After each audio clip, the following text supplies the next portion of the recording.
El equipo de las Barras y las Estrellas se colocaba en su grupo como la víctima perfecta para las selecciones sudamericanas, inmensamente superiores en historia, calidad y categoría futbolística.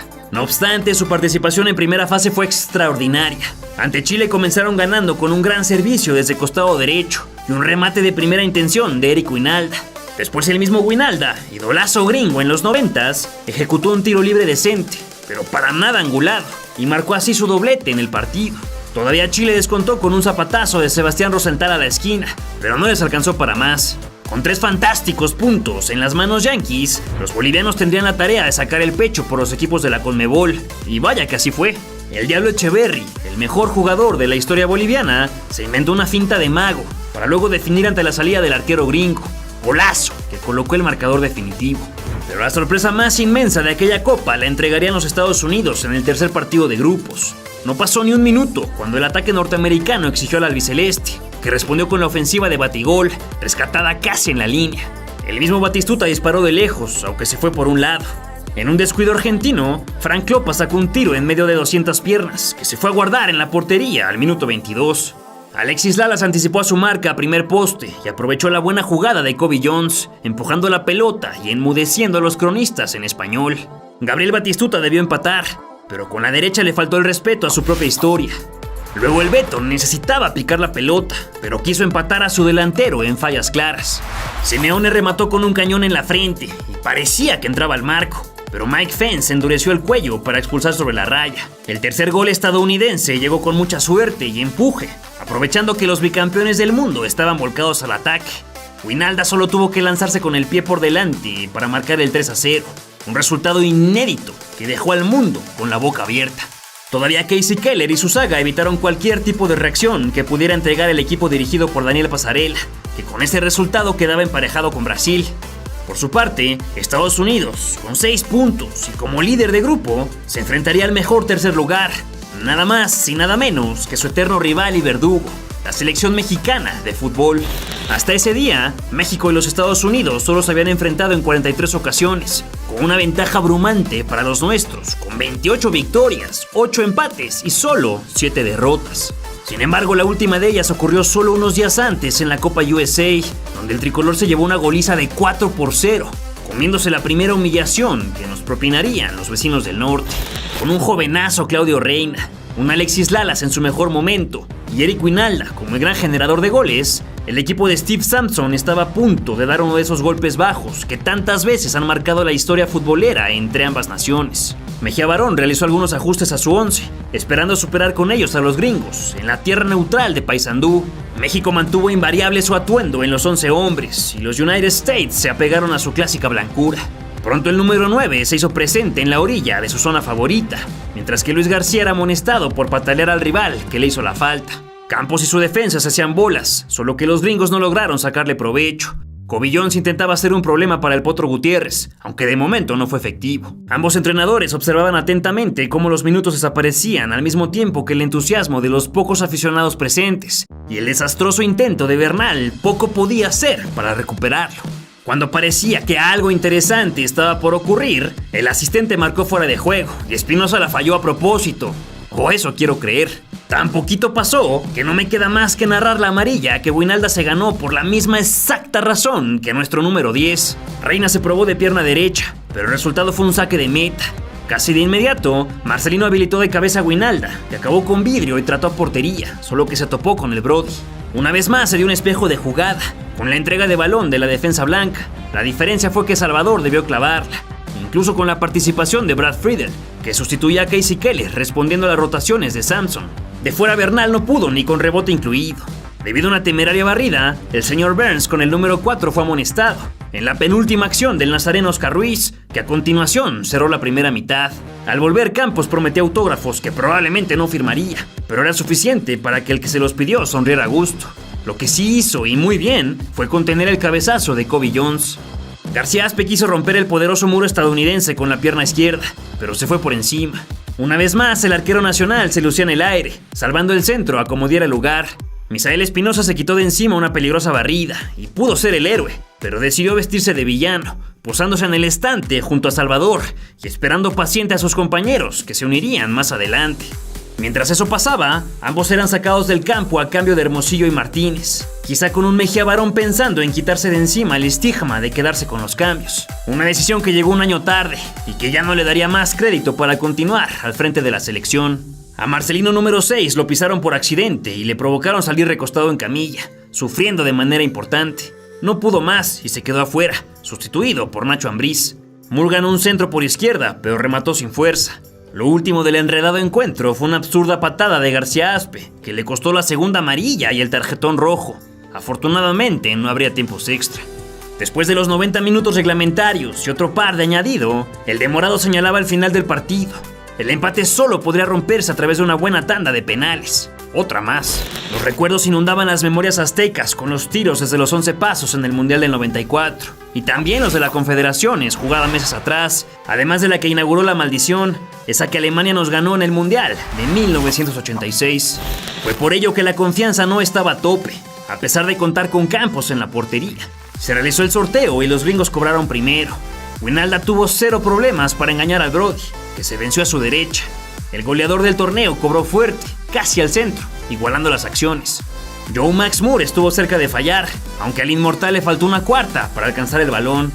Entonces llegó el veterano futbolista de Cruz Azul, que de derecha le regaló la pelota al portero estadounidense y se fue trotando al centro del campo. Caligiuri cobró de primera clase, venciendo al colorido portero y aventajando a los suyos. Una distancia que Alberto Coyote hizo más grande con un tiro que quiso ser de alta escuela, pero que acabó sin educación. El número 14 de apellido Clopas cerró la histórica faena, anotando con su interna derecha el 4-1, que dejaba a México en los cuartos de final, arruinando así la segunda participación de los nuestros en el torneo sudamericano de selecciones. La escuadra de Miguel Mejía Barón hacía el papelón frente al enemigo contra el que está prohibido perder, por lo que el doctor era despedido casi de inmediato al volver a casa. Para cerrar la fase de grupos tocó chocar con nuestra hermana de confederación, Costa Rica, en la ciudad de Santa Cruz otra vez. Los ticos llegaban ya eliminados a este juego y Bora cambió a línea de 4, quizá considerando que en el papel era el rival más débil. Sin embargo, los centroamericanos demostraron que cuando se trata de jugar contra México, el orgullo florece como en futbolera primavera. Cuauhtémoc terminó la jugada nomás para sentir el balón, y luego observamos el uniforme arbitral muy fuera de lo común para esos tiempos. El mismo número 11 se quiso colar entre dos, pero cayó a patadas en una y en dos ocasiones. La indumentaria costarricense también era estrafalaria, indicando que tal vez no envejeció muy bien. Matador estaba activo por ambas bandas, aunque poco lograba dañar. De la nada en un córner la defensa centroamericana metió la mano, por lo que Juan Carlos Paniagua señaló directo al punto penal. Los reclamos nada lograron, por lo que Luis Hernández tomó la bola y se paró frente a Hermidio Barrantes. Con poca distancia la cruzó con el pie derecho, anotando así su quinto gol de la competición. Todo indicaba que el juego estaba encaminado y que acabaría en una clara victoria verde, aunque más bien el tanto pareció empacharlos de confianza. Por cierto que esa diana fue la número 2000 en la historia de las Copas América, lo que le dio una placa al matador. El legendario Hernán Medford fue el que respondió primero con un desborde por derecha que casi le llega a Roy Myers. En el segundo tiro de esquina consecutivo, por poco llega un autogol azteca, pero Rodrigo Lara en la línea sacó las papas del fuego. Cuau y Hernández se combinaron muy bien, pero el Tlatilco se metió solito en fuera de lugar. Al capitán lo recetaron con una patada muy de la CONCACAF, que lo mandó a rasparse en donde ya no había pastito. Sandro Alfaro cobró de zurda balón parado, moviendo los brazos de Ríos, que a lo mejor no necesitaba volar, pero no se quiso arriesgar, en lo que el guitarrista tocaba quién sabe qué. Villa le metió bien el cuerpo a Fonseca, pero el boliviano pitó falta. El mismo Germán recorrió a la línea para rechazar el cobro. Poquito a poquito, Costa Rica se hacía de la número 5, adelantando líneas y acechando la red enemiga. De México se veía casi nada, siendo Blanco el más activo por todo el ataque. Medford volvió a centrar desde su banda. Ríos iba a salir, pero se arrepintió, despejando con suerte en un par de movimientos y salvando el equipo de sus propios errores. Al genio azteca le llovió ahora doble, primero con barrida y luego con atropello, generando la segunda amarilla tica. Cuando parecía que Matador y Gatilleros iban a toda velocidad para hacer el segundo, el nazareno decidió pitar. Regresando de vestidores, Abundis entró por Palencia, soñando con hacer la diferencia, aunque eso acabaría mal. El Cuau picoteó el balón, que terminó en centro, pero nada más. En otro contragolpe, Matador y Blanco tenían la grande en sus pies, solo que el segundo no pudo burlar a su marca, y luego su taconazo fue infructuoso. Milutinovic se acomodaba los anteojos para ver si encontraba una buena solución a tan aburrido cotejo. El pelícano continuaba como el mejor de los suyos, provocando por aquí y por allá. Jalonearon a Cuauhtémoc, que puso con su clásico gesto al árbitro central, segunditos antes del empate. López trazó a Medford, que la bajó y sin sentir presión se acomodó de izquierda, disparando colocado y con potencia para hacer el 1-1. Un golazo de gran categoría para el que estaba por unirse a la disciplina del Club León. Villa cruzó bien la llegada del matador, que sin embargo cabeceó despacito a la posición de Barrantes, aunque ya estaba en fuera de juego, mientras la lluvia arreciaba sobre el césped boliviano. El Tiburón Sánchez era llamado para entrar al campo, a donde había cada vez más brasileños para presenciar el partido a continuación. Con solo 26 minutos jugados, José Manuel Abundi se retiró, regresando la formación a línea de 5. Oviedo le dio de comer pasto a Sánchez y a Raúl Rodrigo, pero al final Claudio despejó. México ya andaba sufriendo en zona baja. No obstante, los 15 minutos restantes fueron de puro trámite, con nulas aproximaciones de peligro. De cualquier manera, el empate era suficiente para que el tricolor se calificara a la ronda de eliminación directa, colocándose en segundo puesto, por detrás de Brasil.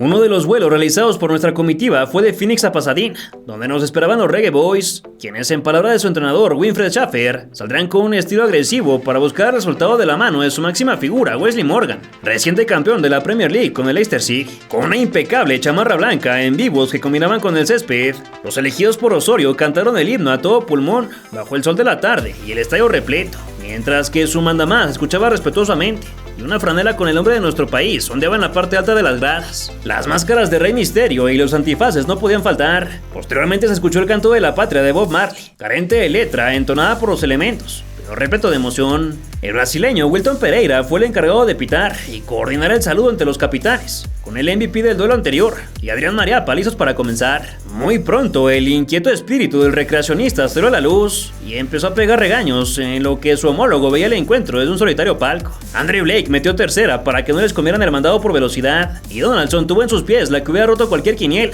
pero cruzó su ráfaga por medio metro. Los zapatos gigantes de Corona no les sirvieron para controlar un pase de rutina, desquitando su molestia con la valla de publicidad, y ya luego quedó claro que requería una ajustadita en los cordones, porque su cambio de juego acabó en las palmas del arquero. Chicharito fue descubierto en fuera de lugar cuando buscaba enfilarse. Barnes cayó a un lado del cajón sin mayores consecuencias. El del saco manoteaba para dar indicaciones, y a Jiménez se lo llevó un catamarán, pero no se desanimó a seguir desbordando por derecha. Desde ahí levantó un servicio que llegó a la otra parcela, y ahí se lo engrasaron para que volara con precisión aliento del cabecita de oro, que se elevó y llegó a 45 gritos vestido de verde, a solo uno de igualar a Jared como el máximo artillero nacional de todos los tiempos. Un choque de trenes en el riel imaginario detuvo el encuentro, pero el Delfín con nuestro escudo pedía explicaciones al cuerpo arbitral y se ponía en cuclillas, inquieto por los coros de sus dirigidos. Hasta 3 elementos se pusieron de acuerdo para usar el mismo modelo del calzado, mas ninguno de ellos pudo hacer crecer una escapada azteca, y en general el color amarillo fue lo más visto cerca de la media hora, no solo en los tachones, las calcetas y las playeras, sino también en los tarjetones. Schaffer se daba la mano con un acompañante, pero sus muchachos no quisieron sacar una sonrisa, y McCleary estuvo a nada de igualar cuando aprovechó el pésimo parado defensivo, pero estrelló la definición en un compañero y nos salvó con su inocencia caribeña. El discípulo de Ferguson seguía recibiendo candela, y cada vez eran más peligrosos los isleños, que ahora sí obligaron a la intervención de Ochoa, que aguantó un trayazo hasta el final y tuvo una seguidilla de apariciones que incluyeron recostarse para cubrir su poste y después acortar el cuerpo para evitar cualquier contacto dentro del cajón. Tecatito dibujó 1000 firuletes solo para reventar un defensor, y eso fue lo último antes del descanso, donde habría que platicar largo y tendido para corregir el accionar. Los ajustes motivacionales parecían tener efecto inmediato, pero el centro le quedó muy abajo a Hernández Balcázar, que dejaría eso de empatar al zorro del desierto para mejor ocasión. Jesús Manuel quiso abrir el mar, no obstante mandó la de cuero hasta las nubes. La Yuna escapó, pero su cruzamiento fue rechazado por uno de los centrales, y Yasser Corona quiso entrar al anecdotario con un zurdazo digno de sus tardes con Venados. El público se llevaba las manos al rostro con las fallas, pues el bombardeo seguía de todos los lados posibles. Siempre encontraba el mismo final deficiente. Al menos se recuperó el control tras lo que había sido un mal cierre, y finalmente el vestido de azul pudo capturar la circunferencia, no una, sino 2 veces. La segunda con breve dramatismo cuando casi se le escurre. Parecía cuestión de tiempo para el gol, así que ambos bancos movieron sus fichas con el ingreso de Vini y del Chucky, quien fue clave en el duelo anterior. El camisa 8 se aventó un clavadazo que el señor Justicia no compró, y entre jalones detuvieron al reconocido como mejor del cotejo, cada vez más minado por las patadiñas, aunque hubiera rubricado su doblete en caso de arrancar a tiempo. Un balón peinado dejó con ventaja al peligroso Donaldson, que se volvió loco y jamás supo cómo definir. Miguel casi reclutado por los UCLA Bruins tras hacer una patada de 3 puntos, y al del Birmingham nadie descifraba cómo pararlo, pues seguía dando sustos con su potencia física, a la que le faltaba nada más un poco de colocación. El alemán de lentes lamentaba la nula contundencia de los suyos. Por su parte, Osorio le soltó instrucciones a Molina, que ingresó por Dueñas, y Lozano asistió de 3 dedos, pero el cadenero desvió el servicio con las yemas. Esta fue la última acción para quien logró un único tanto hasta el momento, dejándole su sitio a Uribe con 13 minutos en el reloj. Ya con la casaca rosa encima y tras persinarse, el tapatío miró de su asiento el ingreso de Orgel, y el colombiano frunció el ceño porque los suyos no resolvían, hasta que una nueva escapada de su talismán desembocó en que Peralta cacheteara al número 5. Lentamente se dirigió a las de pescar. Sigue Irving siempre levantando la cabeza, la deja otra vez. Atención con Héctor Miguel Oribe. ¡Gol! ¡Gol!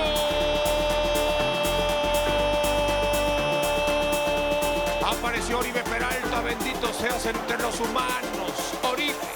Oribe no se dejó contagiar, doctor. Llega y limpia el orgullo. Ahora sí, se relajó el de la camisa blanca, que en su posición favorita se dedicó a aplaudir como en las gradas, entregadas en cuerpo y alma hacia los héroes. Paco Memo encendió más las gargantas cuando se puso la capa. Irving con H le quitó la chamba al lateral veracruzano con su disparo digno de Super Bowl.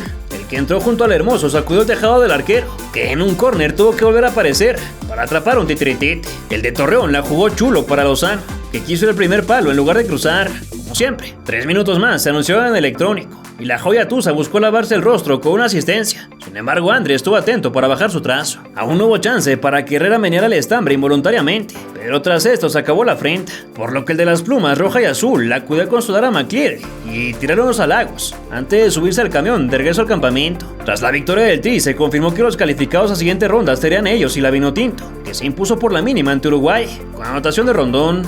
Ahora faltaría que ambos se vieran las caras para definir al primero del sector, que en ese momento era nuestro país, con la ventaja de afianzarse en dicha posición en caso de sacar un empate. El primer lugar ayudaría a librarnos de Argentina, y el balance del estratega fue positivo en torno a cómo habían jugado hasta ese momento, destacándose como uno de los mejores conjuntos del certamen. Tal era la confianza que los directivos compraban vuelos de regreso hasta un día después de la gran final, con la esperanza de que la racha de 9 victorias seguidas se pudiera estirar lo más posible. A pesar de todo, el plantel se retiró la etiqueta de favorito, y durante la previa manifestó preocupación, no solo por una tormenta eléctrica en la ciudad de Houston, sino por el estado del césped en el Energy, mismo que ya había cobrado una víctima por lesión.